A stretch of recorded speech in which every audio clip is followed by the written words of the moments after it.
everybody. Welcome to the AC Show. I am Aaron, aka the Handy Outdoor Nerd, and this sexy guy over here is Mr. Carroll Science, aka Chris. How's everybody doing today? I'm his son.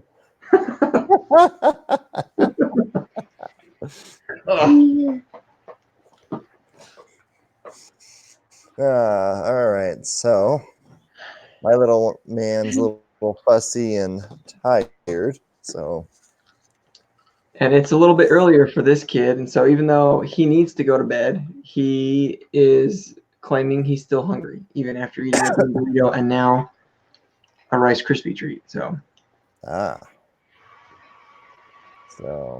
oh man, your Wi-Fi must be so much better at your house than it is at your work. Yeah. I can see you so clear right now, dude. I can see clearly now. The Wi-Fi has changed. There you go. Oh yeah. It says we've got 2 watching so far. Hello there, 2 people. One of them is me. Hello there, 1 person. All right, bud. Hey. Let you go finish your snack and then you go to bed. Okay? You got school early tomorrow. Okay? Yeah. Oh, Aaron, I got some cool prints today, man. Oh, yeah? Oh, yeah, baby. It's real exciting, let me tell you. Well, go ahead and tell me. Oh, well, I got to go get them. Oh. I didn't have time to get them set up. I was too concerned about what did I do? Did I miss something? Did I mess up? Oh, I was paranoid I was going to fall asleep again. First of all, anybody who's watching this, if you watched our stream last week or you watched Aaron and Sean's stream last week, I apologize from the bottom of my heart. Not this kid, but the other kid, the shorter, just as good looking kid. He's a little difficult to get to go to sleep, and so I laid down with him. I laid down with him early, and I passed out.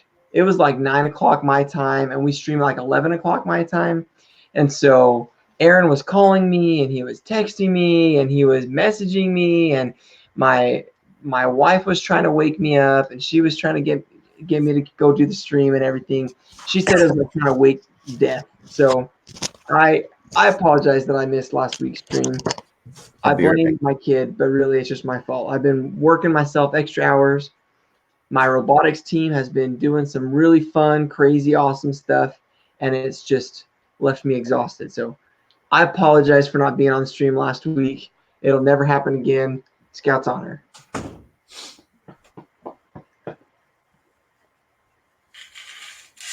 I was going to say we can almost see your tree topper, dude. All right, bud. You got to hop down. I got to go get my cool prints. All right. Aaron, you good for a second while I go get my cool prints? Dad, you can tell me where they are and I can do it for you. I'll go get them. It's fine because I don't want you to wake up Emma. They're hurry. And yes, Eddie, it is way early because I am off this week. So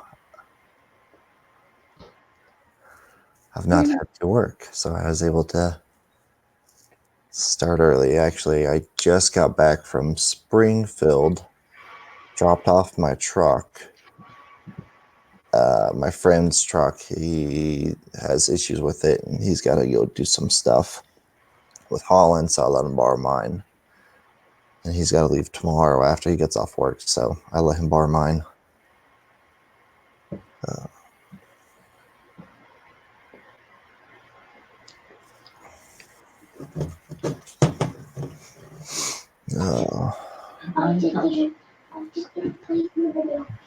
Okay, thanks, buddy. All right. Oh. I just gotta plug this in really quick to get the effect.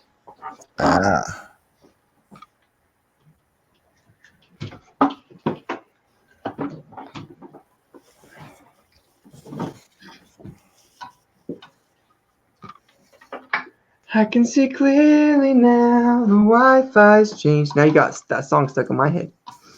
Hey, you're welcome. Okay.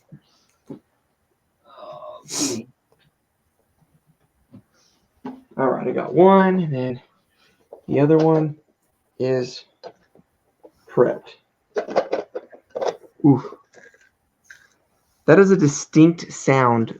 PLA printed parts rubbing against each other. Hmm. You know what I'm saying? I do. All right. Watch out, bud. All right. I'm ready.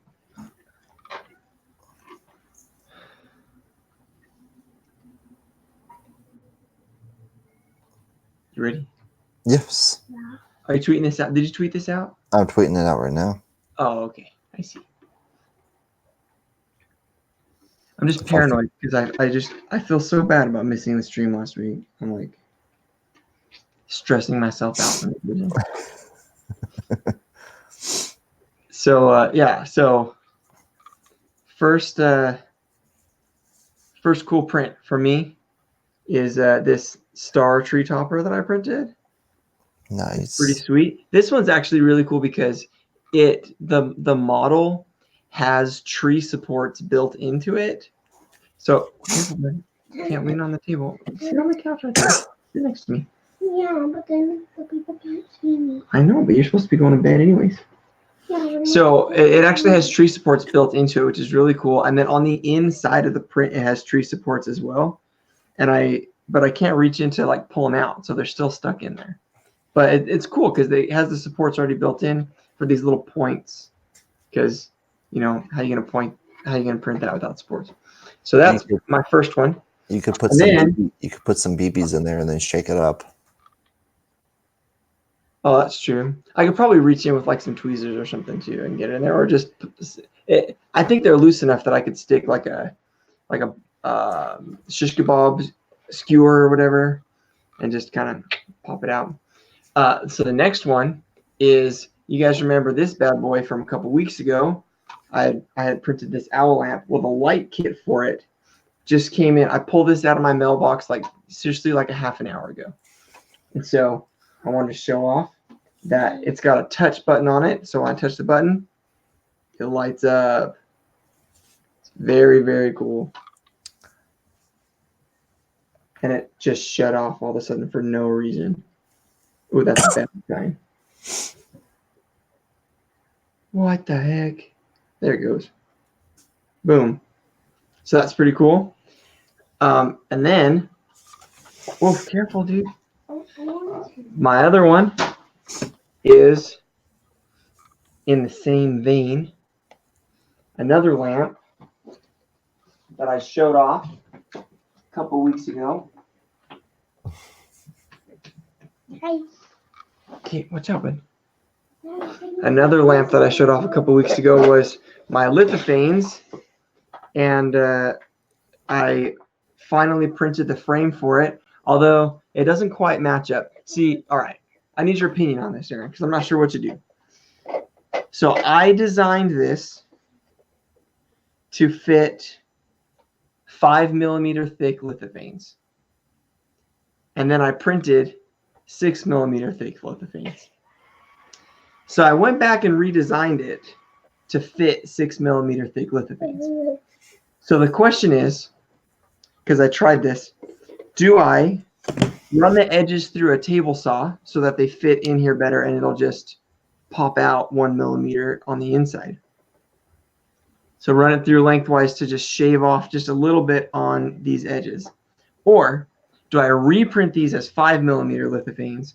Or do I reprint the case with one that fits the 6mm lithophane? You can't lean on the table because it shakes the computer. Yeah, so what I would do is I'd run them first through the table saw, try to slim them down a little bit. Mm-hmm. That way you're not having to go in printing and use more filament. So that way you do that and to see if you like it or not. And if not, then you can reprint the entire lithophanes to the proper dimensions you need. If you don't like that, then just keep working it. But I would do the one that takes the least amount of work for it. I'm not doing it. I'm not doing it. Well, I think the box would print faster than the lithophanes would, Hmm. but I've already shaved down part of the lithophanes to get them to fit in the bottom piece. And so I feel like if I try and shave them down, not really add anything, and if it doesn't look good, I'll probably just reprint the lithophanes anyways because I already have the box printed. And the lithophanes I will have ruined with the table saw. So, That's true. yeah. But anyways, I think it looks really cool. And I love it because I designed this little box, which those of you guys who are fans of the show know that I am not the best designer. So when I design something and it actually works, it's, you know, one of those miraculous moments.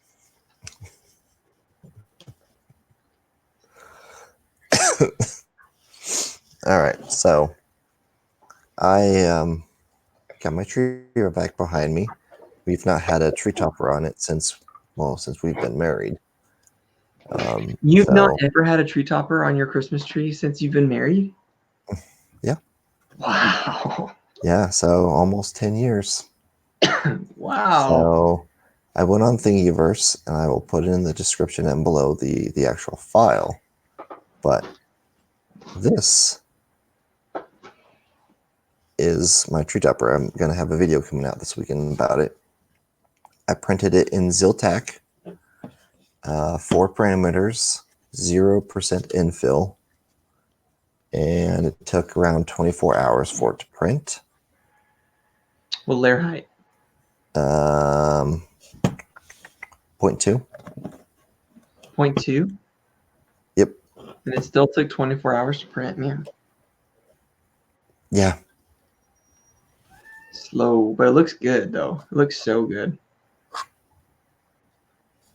I'll turn the brightness down on this flashlight. Come on. Yeah, let me just flex my iPhone that you can adjust the brightness of your flashlight on. That looks so good, man. Now, I have not seen, I know I'm going to get murdered for this, but I've not seen Doctor Who. Oh, this is not a weeping angel. This is I just know. an angel. I'm just saying that because I am so inexperienced with Doctor Who, it appears to me as if it were a weeping angel, which to some people would be absolutely terrifying to have on your Christmas tree. My wife would kill me if I would have done a weeping angel, and she's over there. She said, yes, I would.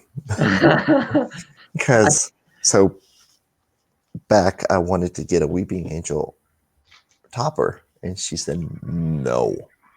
Oh, so you've tried it before. Well, no, I wanted to buy one. She told me that. Nice.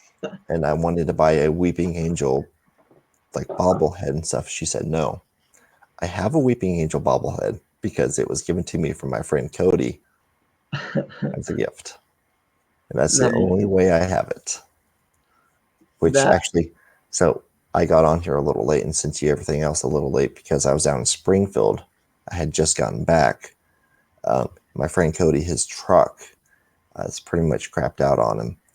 And they got to go over to Wichita to take some stuff because his wife's father passed away. Was it last weekend? Weekend before. And so they've got stuff they got to take out to her brothers and stuff. And well, he can't take his truck, so I let them borrow our truck. So we had to go to Springfield and then come back, which is like 30-minute round trip, 45-minute round trip. So. You catching a cold, man? Oh, no, I've had it. You've had it? Yeah, Just trying to get over it? You just didn't listen to me last week. Last week it was hitting me hard too. I've been fighting it for like 2 weeks. I've not succumbed to full on death sickness mode, but my entire family was sick and I was like, oh no, be strong. Like you are going to be strong. You're going to make it through this. And so far I've outlasted and I'm feeling a lot better than I have. So I think that I've passed that phase, but I was thinking, man, either Aaron's really, really tired or just something, but it's got to be the cold, man. Oh, you mean my voice isn't sultry like this all the time? I would not describe your voice as sultry. No, no. I would it's describe not. your voice as gravelly. I told my wife, it's like I smoked 50 packs today. What was that? Did you ever watch Friends? Uh-huh. And so there was the episode where Phoebe gets sick and she sings in her sexy voice. And then she gets better. She gets all mad that she can't sing with that voice anymore. Mm-hmm. You're going to be so sad when you can't stream with your sultry smoker voice anymore. Cosmic Dumpster asks, how many ugly sweaters do you have? How many ugly sweaters do I have? He says he has 2. Well, my sweaters are all ugly. Whether they're intended to be ugly sweaters or not, the moment they get put on my body, it just turns that way. As far as sweaters that are purposely ugly, I just have this one, and it's my favorite one. It's like some sort of weird Mario Donkey Kong, and I try not to pay too much attention to it, but the high score is 1225, 420. But yeah, I'm not seeing any comments. Oh, there we go. Oh, Eddie Moser's here. Yep. Yeah. Good old Eddie. For some reason, the live comments weren't popping up. They're not popping up on my phone either. Hmm. All right. Interesting. Yeah, they're popping up on the computer now, but they didn't pop up on my phone for some reason. Popped up on StreamYard. I don't know what the heck's going on. Yeah. So my wife asked me if I wanted her to lay down with my son so that he could go to sleep while we were doing the stream so he wouldn't bother us. And as you can see, one of them's right here. The other one just walked in, which means my wife is right now sleeping on my son's bed, just like I was last week when I didn't make it. His bed's not even that comfortable. I don't get it, man. I don't know. You just lay down there and you're just like, it's over. When you're tired, you're tired. Yeah. Yep. That's the way it goes. Elliot, can you pick up all those toys and then it's time for you to go to bed, buddy? It's 8 o'clock. It's 8 o'clock. It's your bedtime. You got school tomorrow. It's your last day. Tomorrow's the last day of school. I don't even have students tomorrow. I show up and I have to sit there until 2 o'clock. They're like, you can't leave till 2 o'clock. And I'm like, what am I supposed to be doing? And they're like, finishing. And I'm like, all my grades are caught up. Don't lean on the table. It's gonna make it wobble. What? But I don't want it to be like number 2. Okay, we'll pick those up and then go lay down. At least it's easy money. You can just sit there and print the entire time. That's true. But I don't get paid by the hour though. I'm salaried. No. So it's the same money. Yeah. I could take the day off if I wanted to. It still But- gives you something to do. That's true.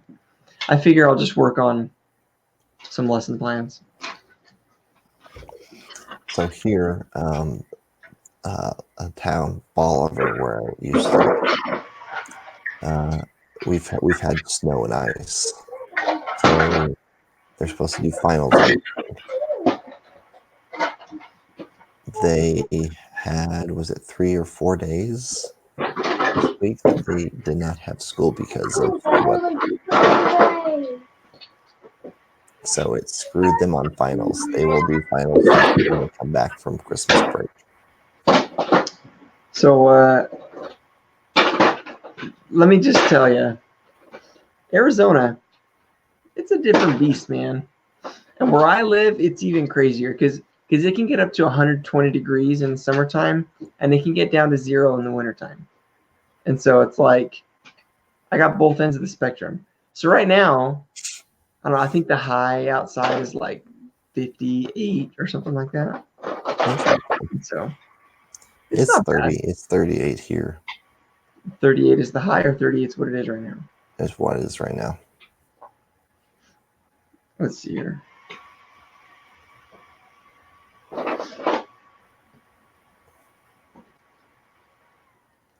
Let's see what my phone says here. It says 43 right now.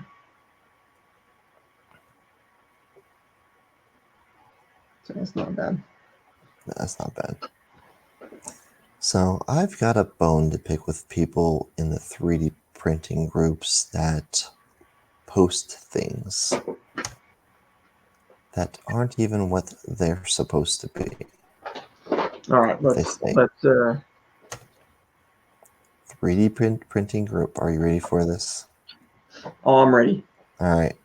Yes, finally I've got myself a second 3D printer for $3.99. I wasn't going to miss out on the opportunity. I got myself a second printer for, was it 3.99 pounds? Is that what it was? Oh, yeah, Euros? euros.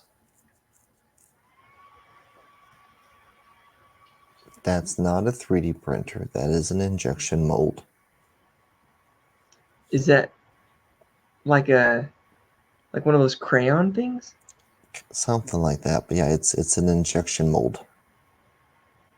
That's all it is. Oh yeah. See, and that, if I remember correctly, a few weeks ago there was a big craze about that where they were talking about these craft-based 3D printers that were actually just molds like that. Yeah, it's a mold. They were selling them to like craft people. They were like, check out 3D printing for crafting and bead making and stuff. And it was just like a mold. Yeah, it's just an injection mold. That's all it is. Yeah. Just like creepy crawlers. Whenever you did creepy crawlers back in the day, it was just the mold that you stuck in. Oh yeah. I remember now. That's all it was.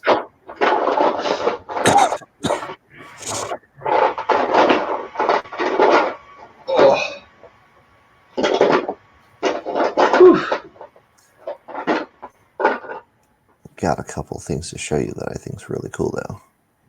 All right, I'm ready. I'm opening them up in the browser.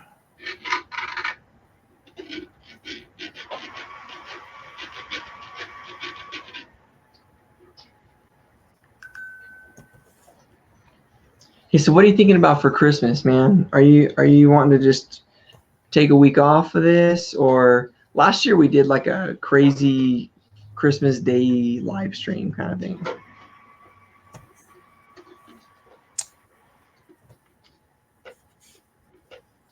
I don't know.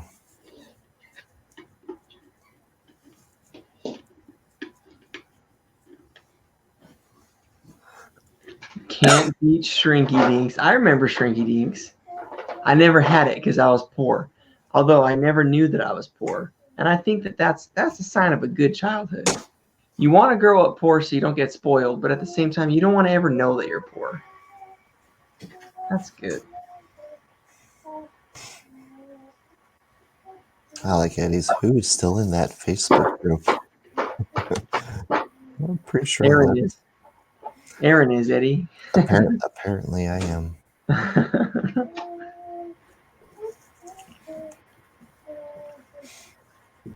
No, I usually will have it up there, and if someone truly wants actual advice and help. But when you get stuff like that, I'm just like, that's not 3D printing.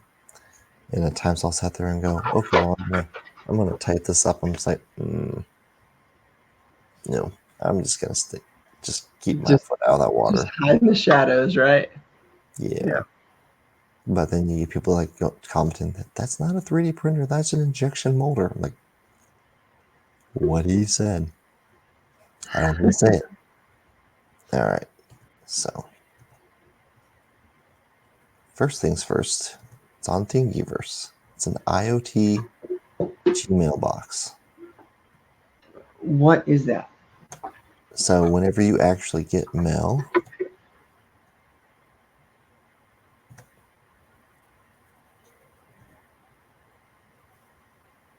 it flips up.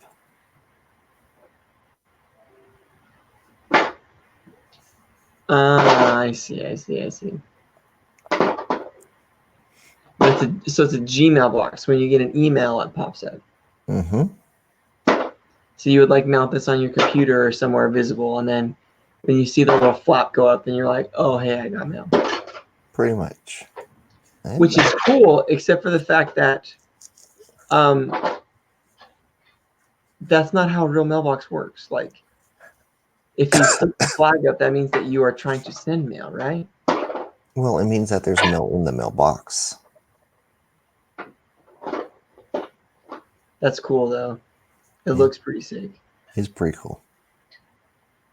I do like that. It's a little project people can do. Go lay down. Go night-night. Go to your bed. All right. So Eddie, yes, I'm still in that 3D printing group, but it also gives me some inspiration ideas because look,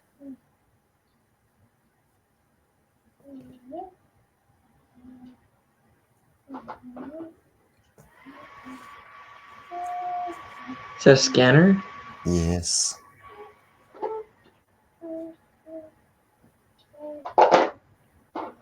that is a scanner. Did you see the video that Maker's Muse posted today? I did.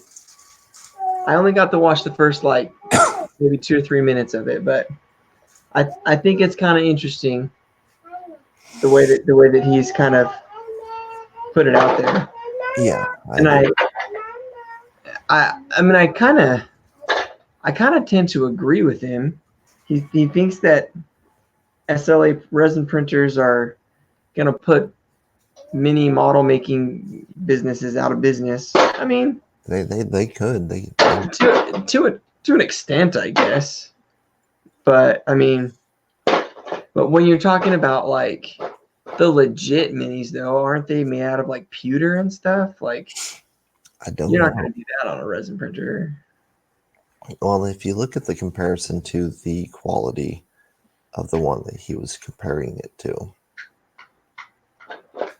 Yeah, it wasn't wasn't that high quality. exactly. Yeah, TK's 3D prints, metal casts are better details than what he printed. Yeah, absolutely. And I think that possibly a lot of that TK is because the models that he was printing were that bad. I honestly think that the resin printer probably could get that much detail if you had a model that was that detailed. Yeah. But you have to have a model that's that detailed to be able to get it. Only because I've seen people print like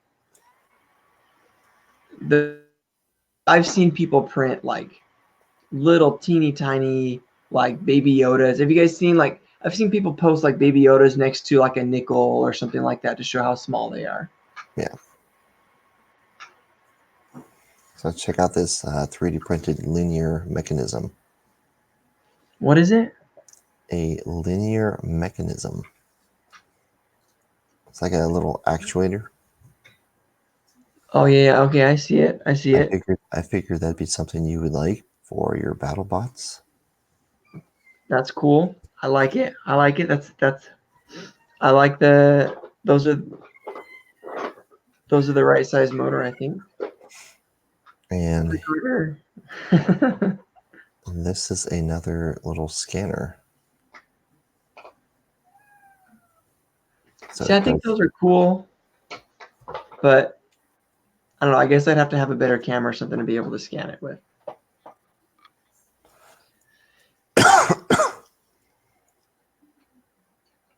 It might change the business, but will not drive them out of business unless they suck. Unless who sucks?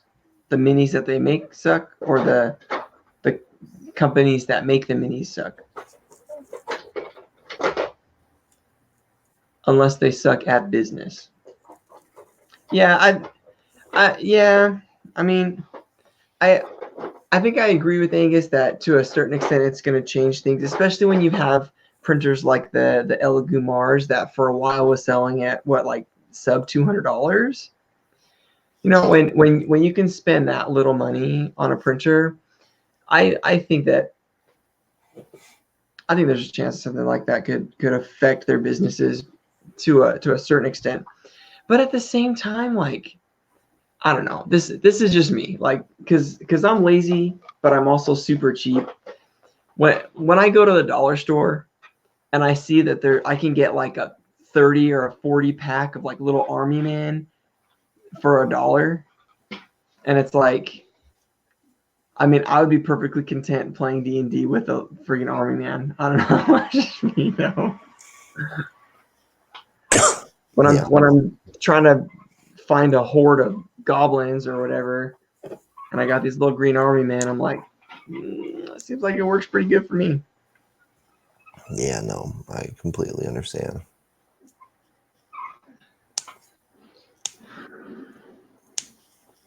No, like I've 3D printed miniatures for tabletop games. Hey, you know what we need to do? I was just thinking, you were talking about 3D scanners, and I remember you showing off your phone the other day that could do a 3D scan of your face, right? Mm-hmm. We need to go scan Calvin's face and make a Harry Calvin. I know it. I've been waiting for that Harry Calvin for years now, man. It's been over a year for sure. It's been probably almost 2 years that I've been waiting on this Harry Calvin to exist. Mm-hmm. Hashtag Harry Calvin. Hashtag Harry Calvin. It's still retail. If Joe Blow buys a Mars and prints 20 minis, he won't be able to compete on price with someone printing thousands. I mean, that's true. I don't know, though, Eddie, that they're talking about somebody buying 3D printers and then selling the minis. I think they're talking about people buying the 3D printers and making their own minis instead of selling them. Because he can print 20 minis all at once. He can print 20 minis all at once, but we're talking about somebody printing 40 or 50 minis for their own personal D&D session, where just printing enough minis for their own sessions, they've already saved as much money as they spent on the printer. If you're talking about an Elegoo Mars going down at $200. Yeah. So yeah, I mean, there's definitely pros and cons to both things, whether it's an FDM or a resin printer, and as Chris said, he's cheap. I'm cheap. I like to not spend a bunch of money on things, and that's why I have 3D printed miniatures for tabletop games. But there's only so much detail you can get into those things with an FDM printer. You can get better at a resin printer. I mean, the smaller diameter nozzle for your FDM printer will definitely give you better detail.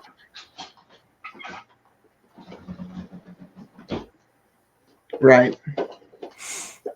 Oh, that's just true. No, it's true. It's still a fraction of the people that do tabletop gaming that have an idea of what 3D printers are. I agree. Really? I don't know, man. Like, 3D printers are becoming so commonplace now that like so many people know about them. I really think that it's a much higher percentage than you guys think. I would say like just the fraction of people that know what 3D printers are is probably pretty high. I bet you could walk up to it as at least and I say this meaning like modern first world countries, you know what I mean? Like, you're not going to walk up to some dude in the Amazon that's never seen civilization before and be like, hey, do you know what a 3D printer is?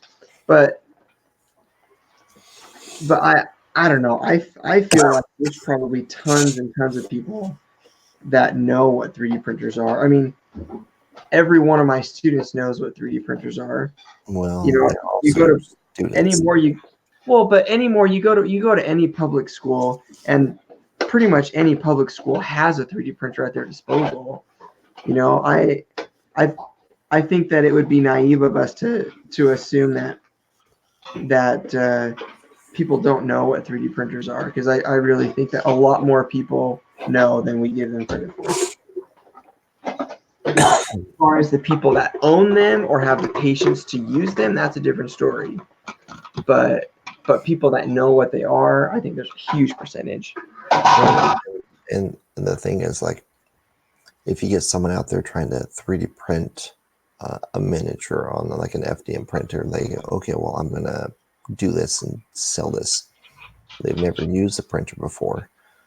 They're going to find out that it's not as good as they want because you've got to get it dialed in, not to mention you need a smaller nozzle. And so then it takes all that time just to produce a miniature, but then you have to clean the supports off of an FDM printed one. And the ability to break your little miniature, which I've done this, so I understand the difficulties to it. I have not done a resin one, which yes, you get better detail. You get your supports that are different. But then if you do get them sold, it's going to be not in a big batch. It's going to be more on-demand thing. So it's a harder thing to get out there and just keep selling. But you also, as Angus was saying, people have the rights to it. And like on some stuff it says you cannot copy, you cannot 3D scan it, you cannot 3D print it. And so unless you have a friend out there that's modeling it, or you can model yourself, or you can get free models that don't care if you sell it, you will get in trouble. Yeah, well, but I mean, the truth of the matter is, though, like, are you going to get in trouble? Like, I agree that you absolutely should respect a designer's wishes. If they don't want you selling their stuff, you shouldn't sell it. I wholeheartedly agree with that. But at the same time, like, I mean, here I am. Not to say that I would be designing miniatures, because you all see my design skills, but you know, if I design miniature, I live here in Podunk, Arizona, middle of nowhere. Like, if somebody in New York City finds my designs, prints them, and sells them to people under the table, I'm never gonna know about that, you know? Oh, baby Carol Science. And Eddie, I agree with you that there are a lot of people who play Dungeons and Dragons right now that don't know what 3D printers are. I shouldn't have said it the way that I did. What I mean is, here in 10 years, I mean, my students that are 13, 14 years old, in 10 years are going to be 23, 24. And if you think that the majority of people who get into Dungeons and Dragons, they do it when? Probably in like high school or like early college. That's and there's a Dungeons and Dragons club at my school, you know, where there are students that every Friday get together and play Dungeons and Dragons. And so what I mean is, in 10 years from now, that is going to be the target audience, my students. You know, there's going to be a huge demographic change, I think, where I think we're going to see a huge shift now that Dungeons and Dragons 5e is out, and there's going to be a new update most likely coming sometime soon. Then I can see a huge, huge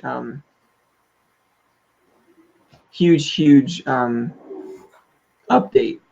You know, just like the teaching community right now is getting a lot younger. So.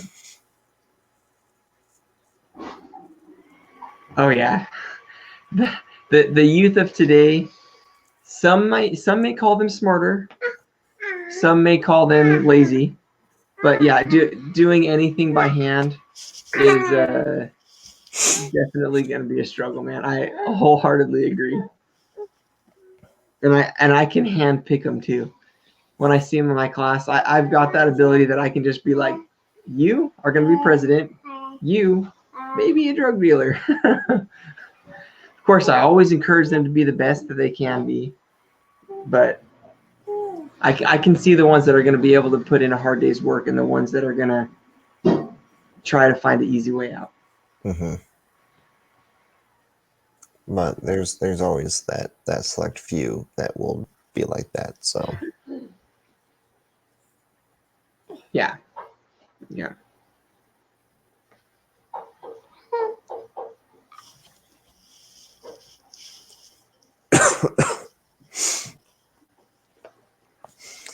I'm gonna go get me a drink real quick and be right back.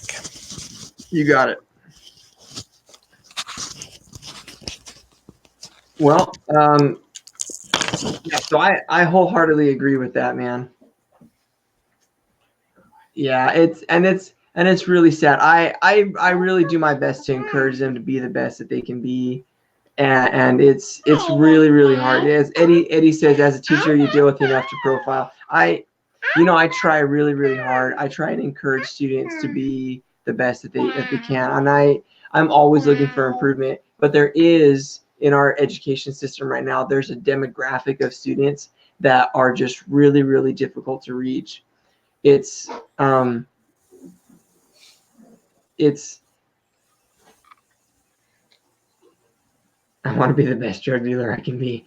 So it's really a tough time right now because there's so much apathy in schools where kids just really don't care, and it's really really tough because they don't see teachers as an authority figure, and they really have no desire to improve themselves. And so it's really difficult when you show up to class and the students, say something to you and you're like, hey, you need to knock that off. Let's get back to work. And they just look at you and they're just like, why? Like, why do I have to listen to you? Why do I have to do anything? And it's gotten to the point where kids have figured out that, at least in Arizona, you don't hit truancy. You don't hit truancy until you turn 16. So basically, if you're under the age of 16 in Arizona, you have to legally go to school. And if not, they can actually send an officer to your house and bring you to school.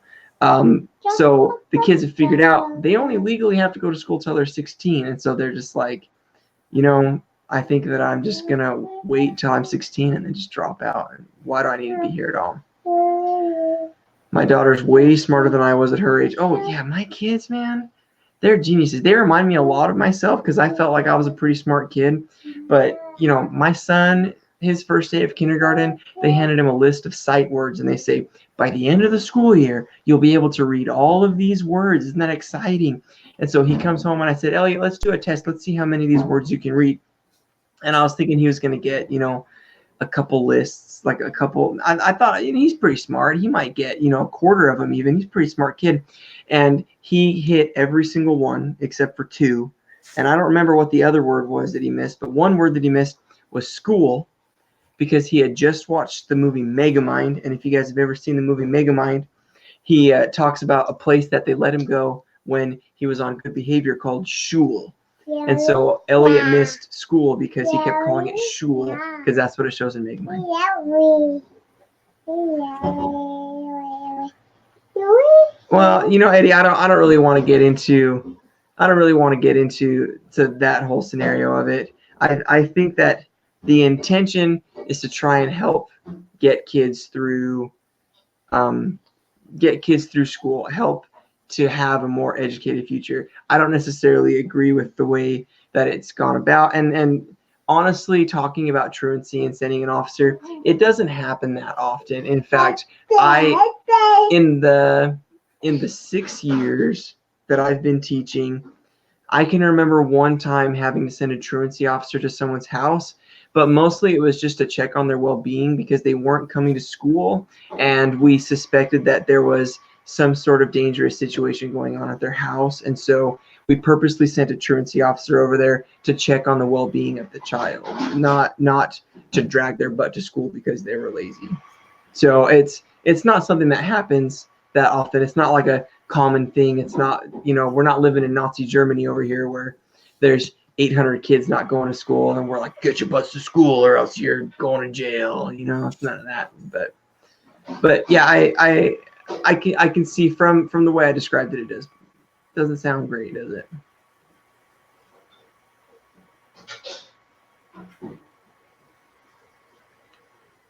Government owned. Well, I can tell you that this kid right here is all mine. All mine. Hi, buddy.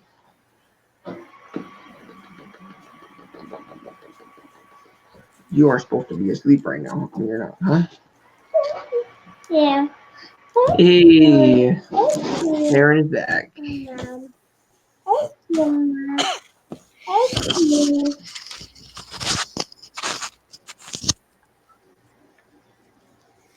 Yeah, that's what I'm saying, Eddie. So yeah, that's mostly the thing is like before they're 16 years old. I mean, in most cultures, you would consider someone who's under 16 to be a child, anyways, where they wouldn't be adults and able to make many of their own decisions. And so, if they're not coming to school, then that means that there could be.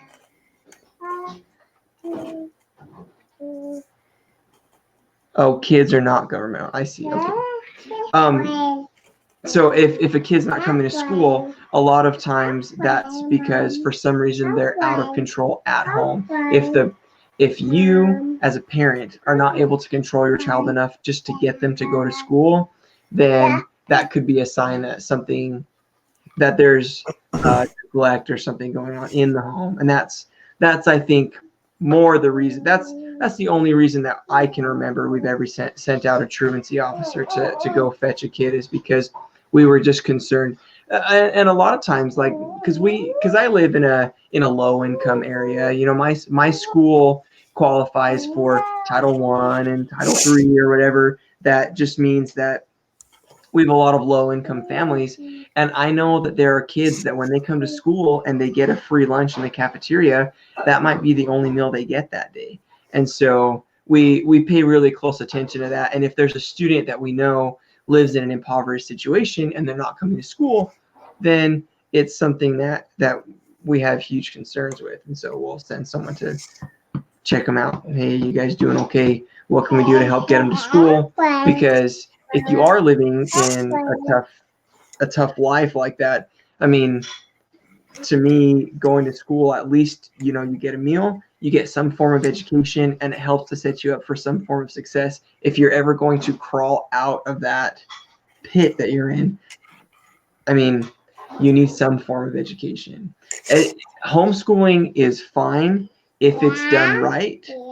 But I know of a lot of parents who have pulled their kids out of public school to homeschool them simply because their kid didn't want to go to school. And so they kind of try to circumvent the system. Well, if my kid's not going to go to school, then I'm just going to say that I homeschool them and just pass them off and just give them a GED, even though they didn't learn anything. I've seen it happen all the time. Yeah. Yes, we do. We need to do more for the poor. We also need to do more for our veterans. Oh no. But Go to bed, friend. Go to bed. Yeah. Go sleep, kid. If I put my kid in a sleeper hold right here on live stream, does that count as child endangerment? Go to sleep. Go to sleep. yeah, a little bit. But I was actually homeschooled, Eddie, my entire life. Don't know if you knew that.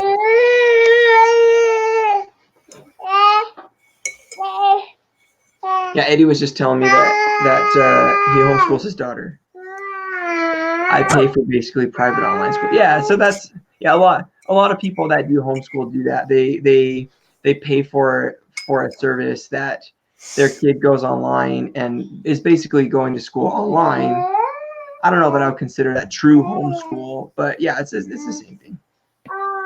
Well, Whatever we can do to help kids get educated, that's good. Converted over to from the homeschool instead of you'll get your books and everything to where here's kind of online school from like CDs. Now you do kind of courses on. And the cool thing about the online courses, especially with the newer online courses they have, is they have like actual instructors, like certified teachers that can help you like to learn the material. And there's a lot better structure. The type of homeschooling that I'm not a fan of is, I love that. I love that. The kind of homeschooling that I fear is the unstructured, like We don't really have a plan. You just get the books and you tell the kid, read that for a couple hours and learn it. But yeah, I agree. The structured homeschool, it can be extremely effective. Although I would say this is just me thing. This is not like what everyone has to think or whatever. This is just my personal opinion. I think that homeschool kids do better if they participate in public school sports, because they get that social interaction with other kids, whereas a lot of times, not all the time, but in some cases, kids who are homeschooled don't get a lot of social interaction with other students because they're at home a lot, you know. So we have a lot of homeschooled students in our area that are also athletes. And if you live in a school district, if you live within a school district, or in the school district that you live in, you can actually pay the fees that the other students that go to that school would pay, and you can participate in those sporting events even if you're homeschooled. So we have homeschool kids on the basketball team, on the football team, and I think that's really, really big and helps with social interactions and stuff that a lot of homeschooled students miss out on. And see, I did baseball in the summers. There you go. Yeah, and like club sports and stuff too. Wasn't with the school. It was just kind of the town. That's what, you know, Yeah. your baseball teams. Yeah, like club sports and stuff. Yeah. So- Yeah, that's exactly stuff like that. Exactly what I'm talking about. Yep, there you go. Exactly. That's what I'm talking about, Eddie. Yep. Yep. Yeah, as a lot of people think that as a public school teacher, I don't like people who homeschool their kids, but that's not the case. I think it's fine. I know that sometimes I feel like people homeschool their kids because they don't trust me as a teacher to teach them. You know, they're like, well, I can teach them better than you can. But there are a lot of reasons why kids should be homeschooled. If, you know, I can pick a couple of kids out of my class right now that I'm like, you should do homeschooling. You would do better at it, I think. All I kids struggle in public school. It happens. It's with public school, you have your limitation. You're on a time limit for your class. If you've got this.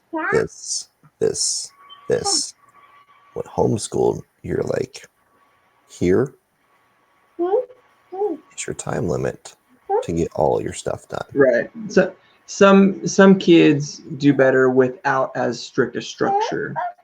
But I feel like you need to have some sort of structure. If you don't have any structure, then it's really, really, really tough. Yeah, no, I'm with you, Eddie. Like I said, I have nothing against people who homeschool their kids. I just don't like to hear that people don't trust me as a teacher. I feel like I'm okay. I'm a nice guy, you know. I do my best. But you know, sometimes I fall asleep when I'm supposed to be live streaming. But you know, other than that, I'm a pretty decent guy.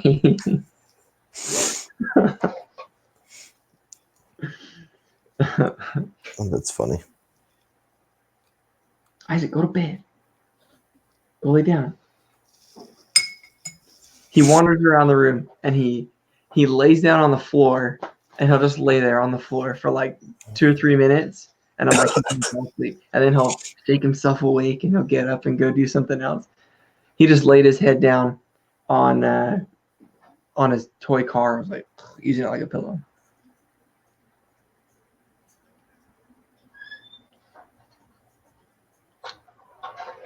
Yeah, it's tough right now. There's a lot that needs to be improved with the education system, and I think for the most part, teachers do the best that they can with the materials they're provided.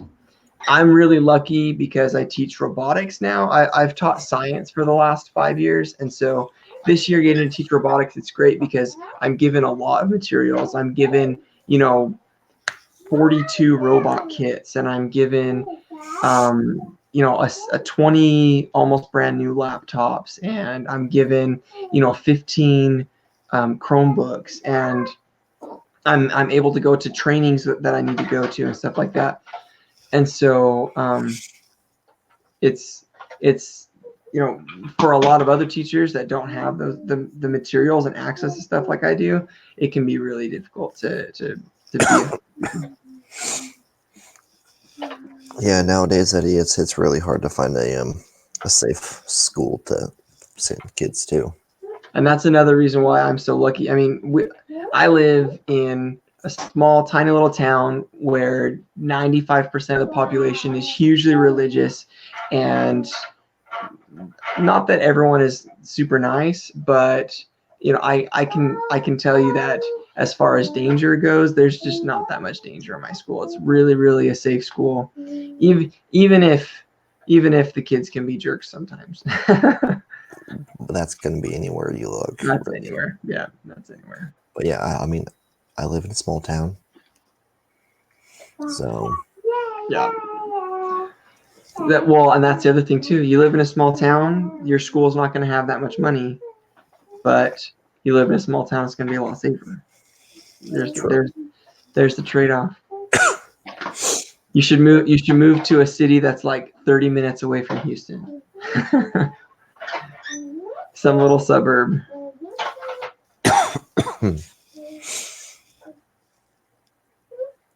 Yeah, small town living. It's great, man. I'm very blessed. Very blessed. Move to my town, Eddie. Move back up. Yeah, Eddie, come live by me, man. Come live in my town.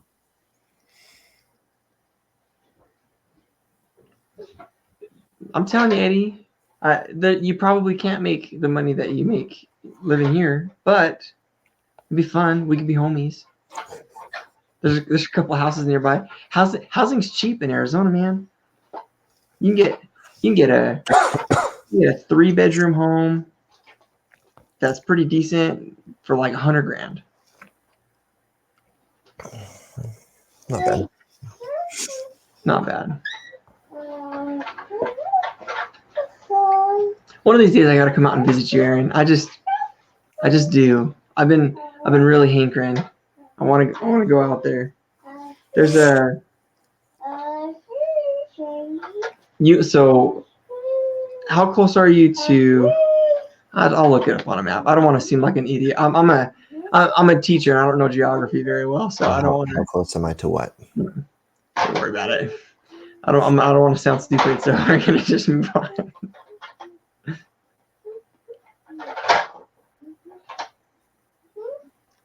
Yeah, there you go. That's a good idea, Eddie. That's exactly what I'm talking about.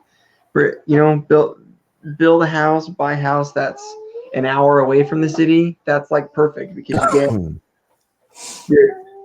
you're within an hour from the big city if you need to go shopping or get something big, but you're far enough away that you might have a Walmart to get the small stuff. So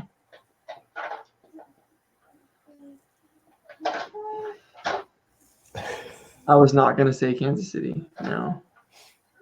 You gonna say Springfield? I was getting my Springfields mixed up. I'm about 30-45 from Springfield.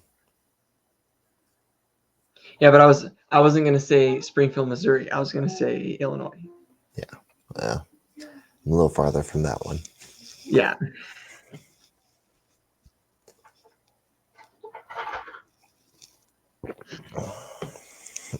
If I ever get my act together and get over to go visit you, Aaron, we got to meet up with Eddie. We'll do lunch. Well, I'm supposed to do lunch with Eddie next weekend. There you go, man. Eddie, where do you want to eat at? Chick-fil-A. That's the Lord's chicken, man. Have you seen that? Have you seen that video? Maybe. You've never seen the Chick-fil-A, the Lord's chicken video? That's the funniest thing, man. I may have. I've seen so many things. It's like become a trend where people like in the Chick-fil-A drive-thru or the parking lot, they'll like I was just at Chick-fil-A and the most amazing thing happened. And they're like, Chick-fil-A is not open on Sundays. They have the best chicken. That's the Lord's chicken. It's funny.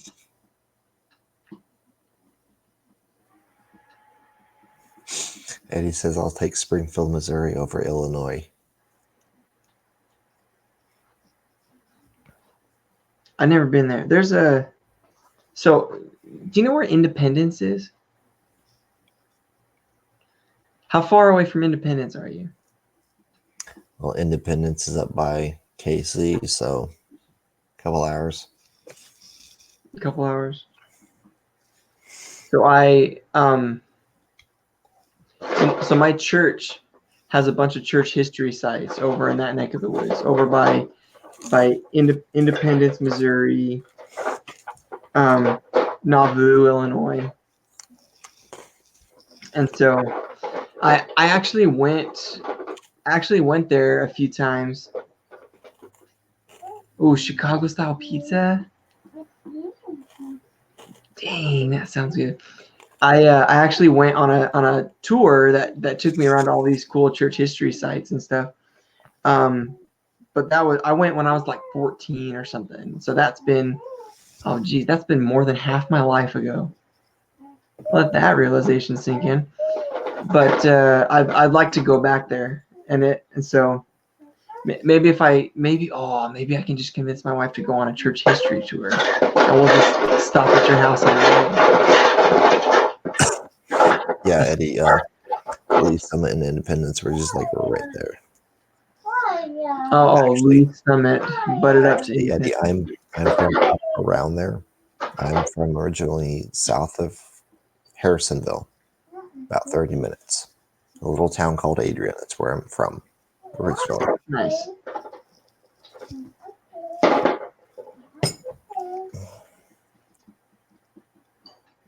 Joplin. Hey, Andrew, you want to go on a church history tour?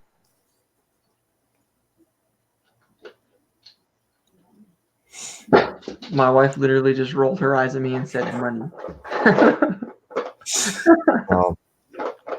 I know we'd be more likely to find stuff in Joplin than Neosho.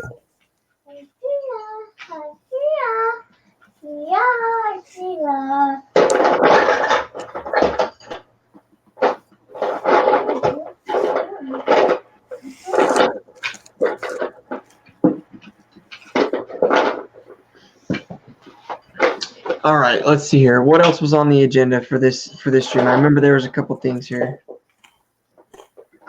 Ooh. Santa's Workshop, homemade gifts. Did I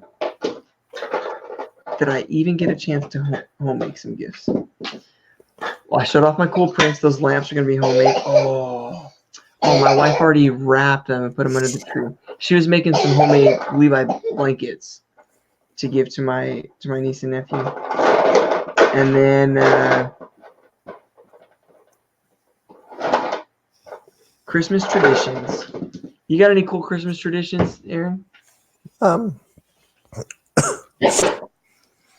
growing up, we would always watch It's a Wonderful Life. Mm-hmm.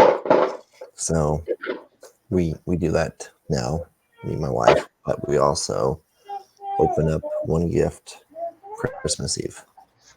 Open up a gift Christmas Eve. We always do Christmas jammies on Christmas Eve. Nice. My wife talks me into a bunch of stuff. Let me tell you, I love it. I love Christmas and I love doing weird Christmas things, but I gotta pretend like I don't like it. You know what I mean? Like, oh, I guess we'll do this. You know? But secretly, like, I really like it. So like, I'm at work and some buddies of mine will be there, and they'll be like, I don't know why we got to do all this like fancy stuff. We got to go to this luncheon. I don't want to go have a luncheon with these people or whatever.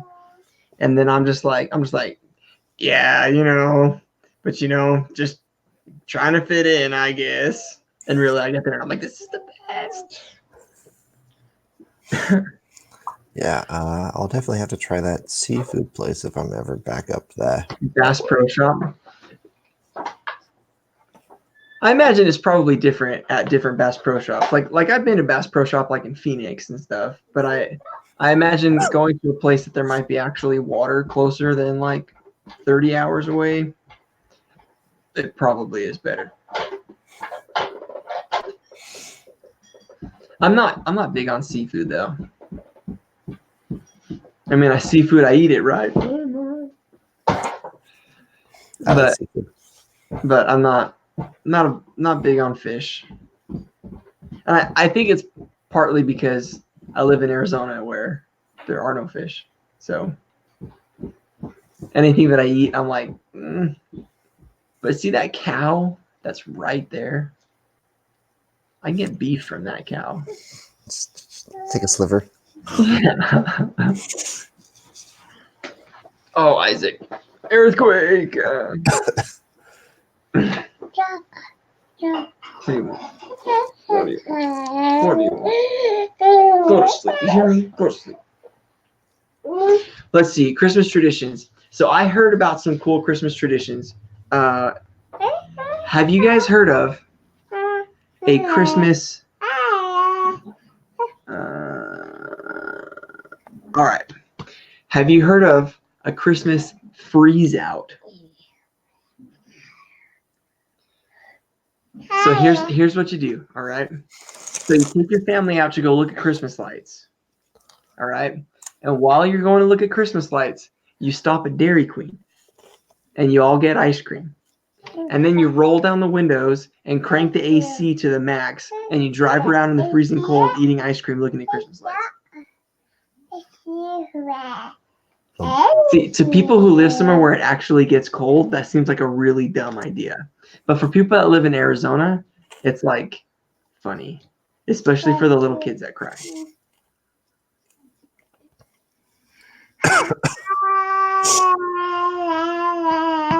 All right, here we go. What are your must-watch Christmas movies every year? Gotta watch them without fail. It's a Wonderful Life. All right. Muppets. Christmas Carol. All right. I'm okay with that one.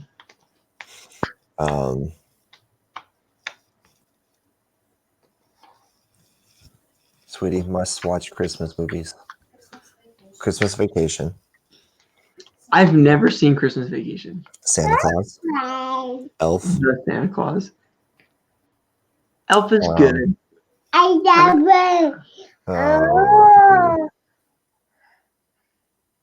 What's the other one? You'll shoot your eye out. Christmas Story. Christmas Story. Those are pretty much the watch ones. Hey guys, you guys that are still in chat, comment what your Charlie Brown. most favorite Christmas movies are. Let's see. So for me, I've actually discovered a few recently that are must Star Wars. Holiday special. I've actually discovered a few must-watch Christmas movies. There's a Netflix, I think it's a Netflix original, and it's called Pete's Christmas. It's called Pete's Christmas, and it's basically like Groundhog's Day, but with Christmas, where this kid keeps messing up and having a bad Christmas, and he can't figure out why his Christmas is terrible, and so he just relives the same day over and over and over and over again. But it's super good. There's another really, really good one that's called The Christmas Project. I think I've seen it on Netflix, but it's basically it's about this family that they adopt another family for Christmas. Have you ever done that? Like you do the 12 days of Christmas or whatever. They call it elving, where they drop a different present off at their doorstep every day. The doorbell ditch it or whatever. And this year they chose to elf a family that the kids in that family were like the school bullies, and they pick on the other kids and beat them up and stuff. And so it's about this kid trying to be kind and love this bully that beats him up almost on a daily basis. So that's pretty good. Called The Christmas Project. That's one of my favorite Christmas movies now. That's a must watch. Really? I'll Be Home for Christmas. Really? Jonathan Taylor Thomas. Really, really like that movie. The Santa Claus. I've already seen all 3 of them this year. You know. Trying to think. Andrea, are you still here? Uh-oh. Must see Christmas movies. Must watch Christmas movies every year. Home Alone, she says. That's good. Mark Rober's Glitter Bomb. That's a must watch every year. Have you seen the new one he made? The new one, what? The new Glitter Bomb that Mark Rober made? The where he plants the package that people have been stealing his packages. Yes. And so he plants a package with the 4 cameras in it, so that he can record them getting a glitter bomb. Later, Eddie.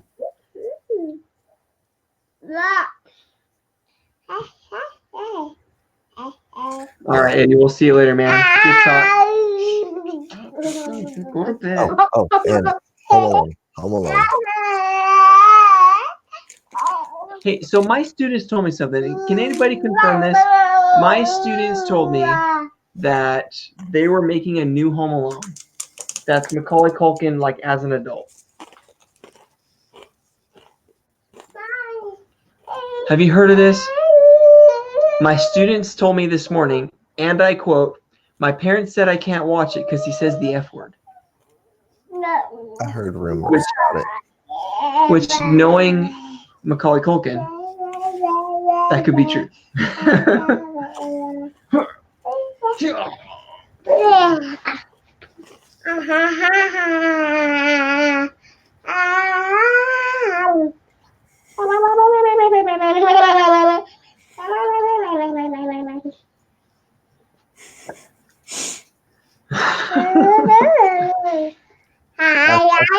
About that. So, another holiday tradition is usually I do this, but we haven't done it this year. Is we usually adopt a family for Christmas, and we drop off a bunch of Christmas presents and stuff. And I know I don't look it, because I'm so buff and strong and slim, but I actually play a pretty decent Santa Claus. And so we actually have like a legit Santa suit. We go and drop these presents off. And a couple of years ago, there was a little girl who she was at school, and all of her friends were picking on her because she believed in Santa, and they were like Santa Claus isn't real. Santa Claus isn't real. And so she actually wrote a letter to Santa that she hand delivered to me while I dropped off the presents that asked me if I were real. And so I wrote her a letter. And my wife's cousin lives in Alaska, and she lives like an hour away from a city in Alaska called North Pole, Alaska. And so we got this letter to her, and she mailed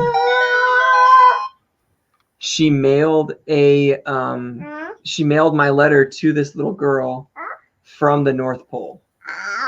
And so she got this like letter from Santa on like fancy, like the real thick parchment paper and stuff.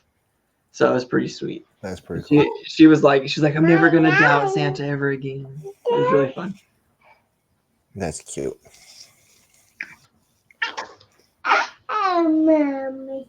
Mom.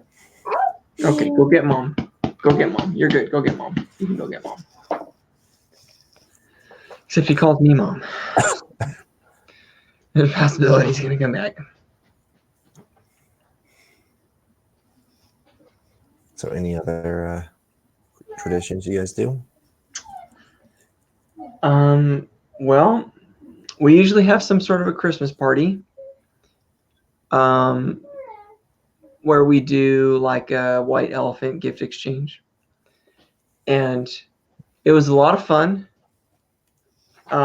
A few years ago when my brother got married, his wife's family does the same thing, but their goal is to try and get the worst present possible.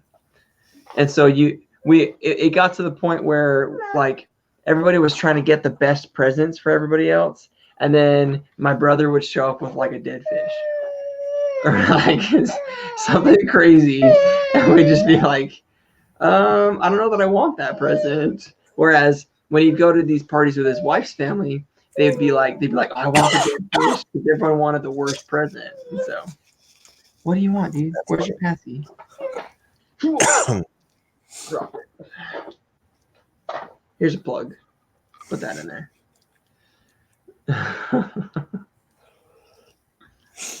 Put a cork in it, kid. What about you? Any more? You got any more traditions? No, not that I can think of. How many kids in your family, Aaron? I'm one of 7. You're one of 7. See, I'm one of 5. How did you guys do Christmas? Was it just like whoever woke up first, you just ran into the other room and was like, I see presents? Or we always had a time. When we go to bed, my parents would walk in the room and they would look at us and say sternly, we are not waking up before 5 a.m. And so it'd be 4:30 and we'd all be awake and we'd be sitting in our room looking at the alarm clock. Is it 5 yet? Is it 5 yet? Is it 5 yet? 4:59, we're peeking out the crack of the door, 5 a.m., boom, we were out of there. That's funny.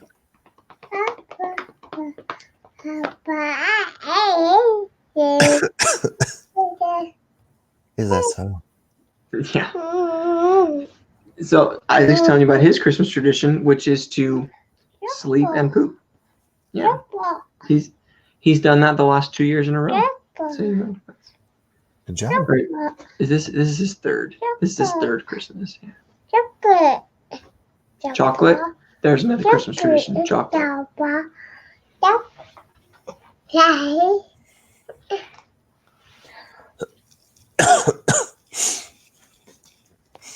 All right. Well, I think we're going to call it a night for the stream. Thank you, Eddie, for joining us, and Cosmic Dumpster and TK and anybody else who's joined. We greatly appreciate it. Have a great one. Happy holidays. Merry Christmas. And Yeah. Merry Christmas, everybody. not already Thank subscribed you. to this handsome fellow over there with a beard, give him a subscription. Yeah. I think my information is probably going to be in the description down below. It's Thank down you there guys so much for joining. Next week we're going to be on. Are we going to be on my channel? What are we planning for next week? Did we talk about that? somewhere. We'll debate later. Okay. So yeah. So hopefully next week we'll have something going on. If not, we'll skip a week and we'll meet up around New Year's, which will be super great. Thank you guys so much for watching. I appreciate it. This was a fun stream. Talked about some really cool, interesting stuff, and my kids interrupted a lot. And this is why we always stream really late, just so you guys know. All right. So thank you for joining, everybody. Take care. Bye-bye.